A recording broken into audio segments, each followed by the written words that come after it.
మొదటి సమూయేలు 19వ అధ్యాయం.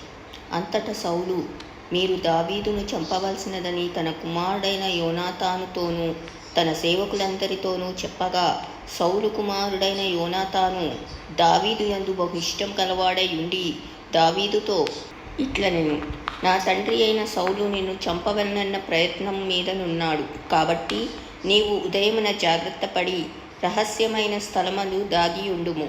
నేను వచ్చి నీవు ఉన్న చేనిలో నా తండ్రి యొద్ద నిలిచి నిన్ను గూర్చి అతనితో మాటలాడిన తరువాత నిన్ను గూర్చి నాకేమైనా తెలిసిన ఎడల దానిని నీతో తెలియచెప్పుదునెను.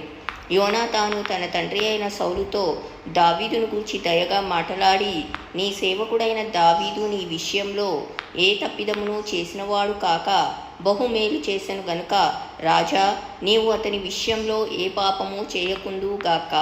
అతడు ప్రాణమునకు తెగించి ఆ ఫిలిష్తీయుని చంపగా యెహోవా ఇశ్రాయేలీయులకందరికీ గొప్ప రక్షణ కలుగజేసెను.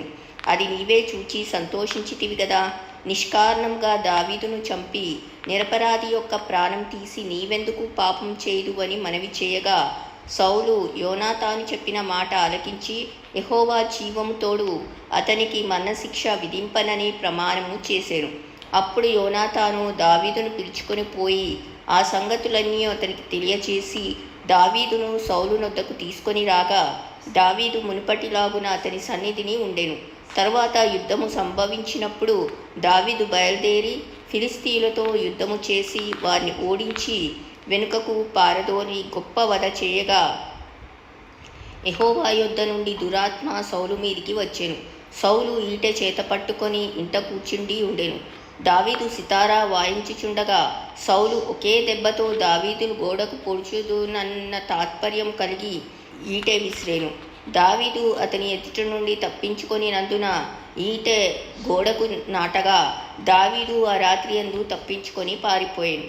ఉదయం అతని చంపవలనని పొంచియుండి దావీదును పట్టుకొనుటకై సౌలు అతని ఇంటికి దూతలను పంపగా, దావీదు భార్య అయిన మీకాలు, ఈ రాత్రి నీ ప్రాణమును నీవు దక్కించుకుంటేనే గాని రేపు నీవు చంపబడదు అని చెప్పి కిటికీ గుండా దావీదును దింపగా అతడు తప్పించుకొని పారిపోయాను. తరువాత మీకాలు ఒక గృహ దేవత బొమ్మను తీసి మంచం మీద పెట్టి మేకబొచ్చు తలవైపున ఉంచి దుప్పటితో కప్పివేసి, సౌలు దావీదును పట్టుకొనుటకై దూతలను పంపగా అతడు రోగి అయి ఉన్నాడని చెప్పెను. దావీదును చూచుటకు సౌలు దూతలను పంపి, నేను అతని చంపునట్లుగా మంచంతో అతను తీసుకొని రండని వారితో చెప్పగా, ఆ దూతలు వచ్చి లోపల చొచ్చి చూచినప్పుడు తల తట్టున మేకబొచ్చు గల ఒకటి మంచం మీద కనబడెను. అప్పుడు సౌలు తప్పించుకొని పోవునట్లుగా, నీవు నా శత్రువుని పంపివేసి నన్నిలాగున ఎందుకు మోసపుచ్చితివని మీకాలుని అడుగగా, మీకాలు, నేనెందుకు నిన్ను చంపవలెను, నన్ను పోనిమ్మని దావీదు తనతో చెప్పినందుకని సౌలుతో అనెను.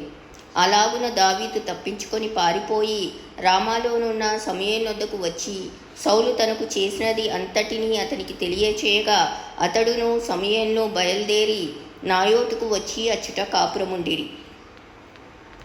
దావీదు రామా దగ్గర నాయోతులో ఉన్నాడని సౌలునకు వర్తమానము రాగా, దావీదును పట్టుకొనుటకై సౌలు దూతలను పంపెను. వీరు వచ్చి ప్రవక్తలు సమాజముగా కూడుకొని ప్రకటించుటయు సమూయేలు వారి మీద నాయకుడుగా నిల్చుటయు చూడగా, దేవుని ఆత్మ సౌలు పంపిన దూతల మీదికి వచ్చెను గనుక వారును ప్రకటింపనారంభించిరి. ఈ సంగతి సౌలునకు వినబడినప్పుడు అతడు వేరు దూతలను పంపెను గాని వారును అటువలనే ప్రకటించుచుండిరి. సౌలు మూడవసారి దూతలను పంపెను గాని వారును ప్రకటించుచుండిరి. కడసారి తానే రామాకు పోయి సెక్కు దగ్గరనున్న గొప్ప బావి యొద్దకు వచ్చి సమూయేలును దావీదును ఎక్కడ ఉన్నారని అడుగగా, ఒకడు రామా దగ్గర నాయోతులో వారున్నారని చెప్పాను. అతడు రామా దగ్గరనున్న నాయోతునకు రాగా దేవుని ఆత్మ అతని మీదికి వచ్చెను గనక అతడు ప్రయాణము చేయుచు రామా దగ్గరనున్న నాయోతునకు వచ్చే వరకు ప్రకటించుచుండెను. మరియు అతడు తన వస్త్రములను తీసివేసి ఆనాటి రాత్రింబగలు సమూయేలు ఎదుటనే ప్రకటించుచు పైబట్టలేని వాడై పడి ఉండెను. అందువలన సౌలును ప్రవక్తలలో ఉన్నాడా అను సామెత పుట్టెను.